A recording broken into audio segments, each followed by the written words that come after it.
The major contribution of Texas to the war, however, was through its National Guard. The National Guard, remember, had been created in 1903. It had been mobilized for the first time in the punitive expedition crisis of 1916. But now you bring together the National Guard regiments of the states and you begin to form them into infantry divisions. And a division is sort of a mini army.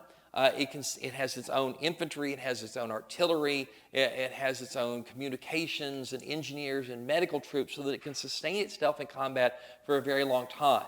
You took the National Guard units of Texas and Oklahoma and put them together into a single division that was called the 36th Infantry Division.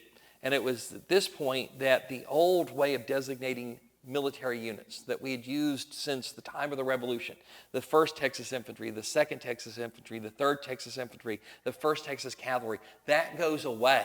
And the Army gives these units sort of a numerical sequence. So you get the 141st, 142nd, 143rd, and 144th Infantry regiments that belong to the 36th Infantry Division.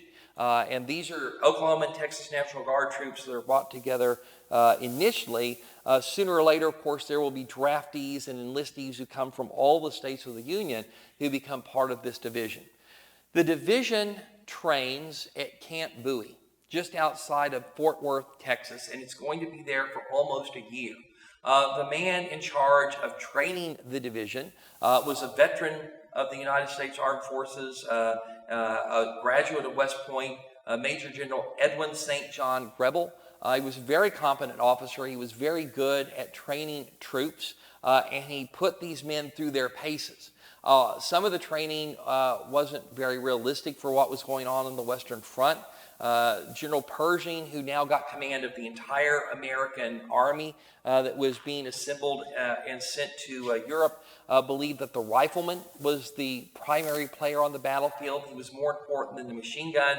And so marksmanship was emphasized, bayonet fighting was emphasized, but there was also plenty of training in trench warfare, which of course had been the dominant kind of warfare since the second half of 1914. Grebel did a very credible job in training the 36th Division, but in 1917, General Grebel was an old fella. He was born in 1859, and he wasn't able to pass the physical necessary to deploy with the division.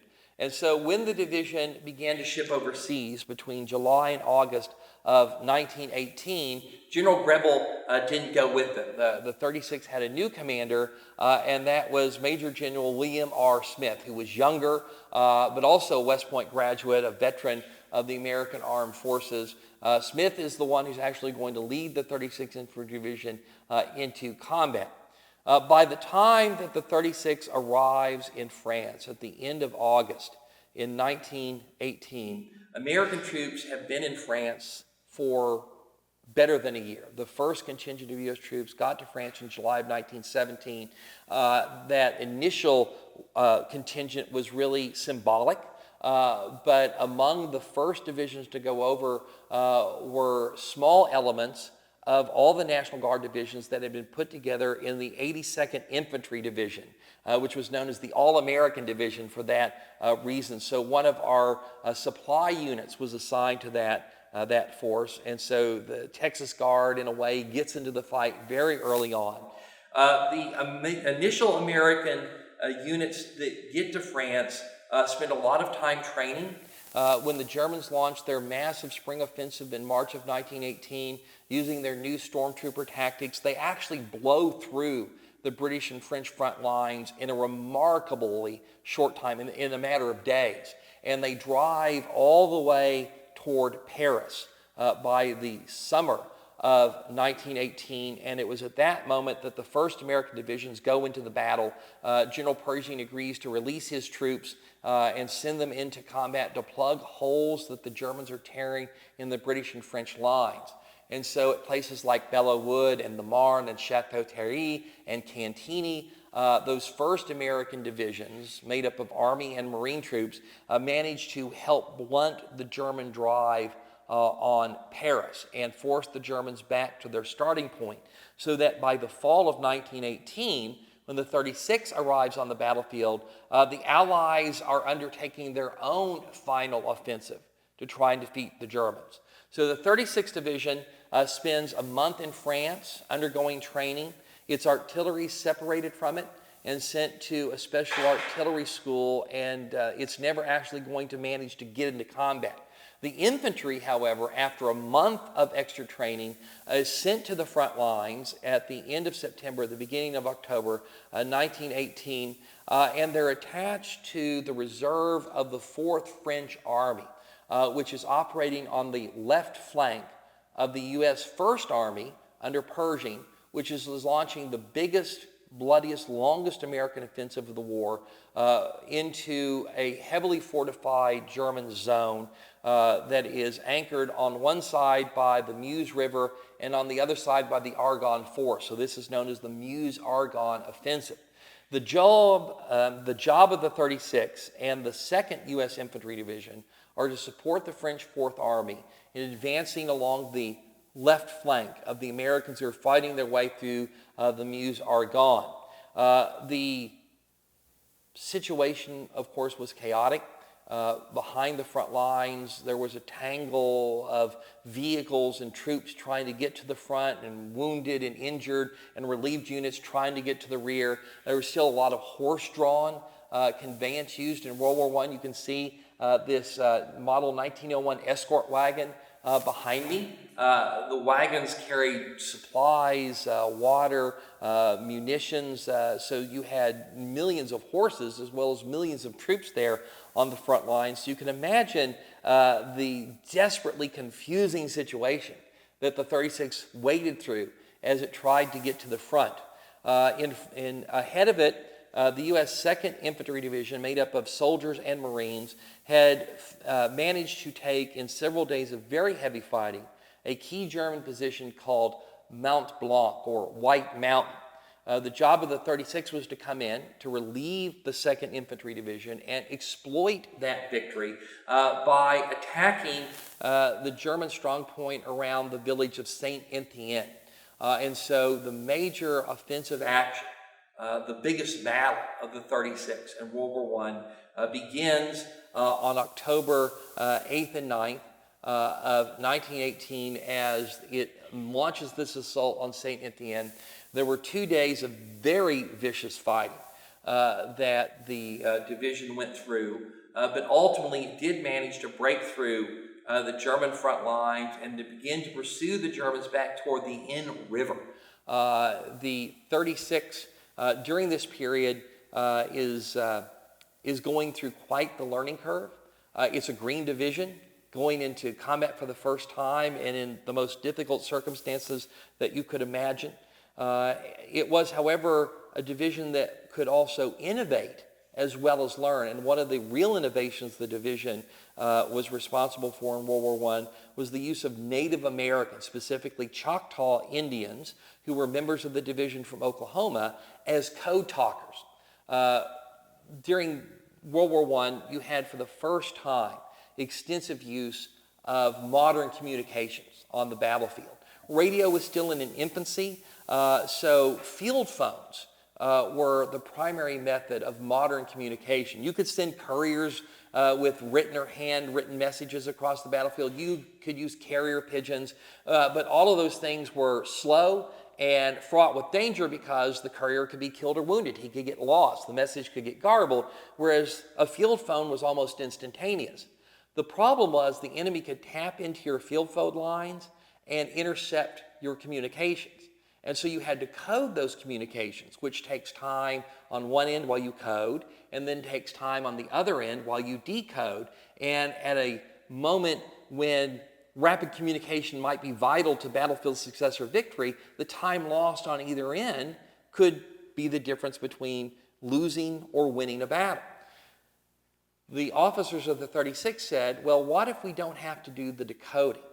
So they got some of the Choctaw Indians, made them communication specialists, and since the Choctaw language is not a written language and the Germans had never heard of it before, the Choctaw on one end could speak to a Choctaw on the other end. speak in their native tongue, no time wasted coding or decoding, you just have to translate on the two ends, and even when the Germans intercepted the communications, they couldn't make heads or tails out of it.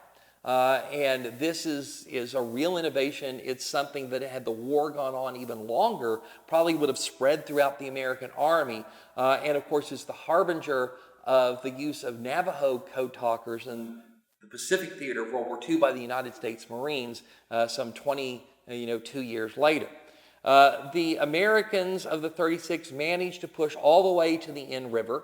They overran a German bridgehead at Foret Farm in a textbook-style attack that proved how much the division had learned in a brief 24 days of combat. That's all the combat that the 36th would see in World War I. But in that 24 days, it had advanced a significant distance and had helped to land a real grievous wound into the side of the German army. The 36th was pulled off the line and reassigned to the U.S. First Army at the end of October of 1918, but it's not going to get back into action before the war comes to an end on November 11th with the signing of an armistice that produces a cessation of hostility pending the negotiation of a peace treaty. In that very brief period of time, 24 days, the 36th made quite a reputation for itself. Two men of the 36th managed to earn the Medal of Honor, Corporal Sampler and Corporal Turner, both of them in incredible acts of bravery, attacking single-handedly enemy machine gun positions when their troops were pinned down and enabling their troops to continue to advance. In addition to those two Medals of Honor, there were 30 Distinguished Service Crosses awarded to men of the division. That's the second highest award for valor in the American Army. And the French awarded 120 Croix de Guerre, or Crosses of War, which is one of their highest honors to men who wore the 36th Infantry Division insignia. All of that, of course, came at a price. Hundreds of men from the division killed, hundreds more gassed, thousands wounded, 2,601 casualties suffered in 24 days. That is almost half of all the Texans who lost their lives in World War I. You had more than 5,700 Texans who became casualties during the First World War. The 36th Division would participate in the occupation of Germany after the war was over, and then in 1919 it would be brought home back to the United States. It was after the war, by the way, that the division's famous shoulder patch, the T patch as it's called, was developed. The shoulder insignia worn by American military units today was born in World War I. And the insignia of the 36th Division represented that combination of Oklahoma National Guard heritage. It was a blue arrowhead representing Oklahoma, which before it became a state was known as the Indian Territory, with a T for Texas superimposed on top of it. Interestingly, the War Department didn't approve that patch until November 11th of 1918. So the day the war ended, the T patch was approved. So it wasn't worn in combat, was worn during the occupation. Of course, it was on the sleeve of the troops when they came home, came back to Fort Worth to Camp Bowie, to have a big victory parade in the fall of 1919, after which the division was demobilized and became an all-Texas division, and would remain an all-Texas division until it was mobilized again in November of 1940 for participation in a second World War.